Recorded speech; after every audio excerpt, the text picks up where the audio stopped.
আমার নবী কোথাও দিয়া হাঁটলে মেঘের খণ্ড ছায়া দেয়, সূর্যের গরম যেন আমার নবীরে বন্ধুরে কষ্ট না দেয়। আমার নবী যেখানে কদম দেন ওই জায়গার থেকে দীর্ঘদিন পর্যন্ত মিশকের ঘেরান আসতে থাকে। আমার নবী যখন হেঁটে যায় রাস্তার পার্শ্বের গাছগুলো নত হইয়া নবীরে সালাম জানায়। সাহাবায়ে কেরাম বলেন, নবী সামনে, আমরা পেছনে পেছনে হাঁটতেছি, বার বার বার সালামের আওয়াজ কানের মধ্যে পাই। ও নবী, মানুষ নাই, কোথার থেকে যেন সালামের আওয়াজ আসতেছে।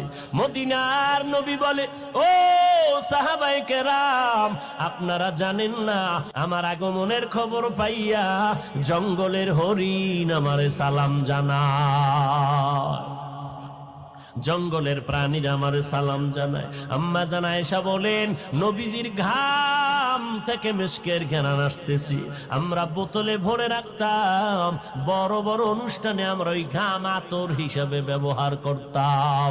ও নবীর উম্মতের দল, যেই নবীর শরীরে মশা মাছি পড়া হারাম, নবীর শরীরে একটা মশা পড়ে না হারাম, ওই নবী আমার দিনের জন্য কত কষ্ট করে জীবন কাটাইলে।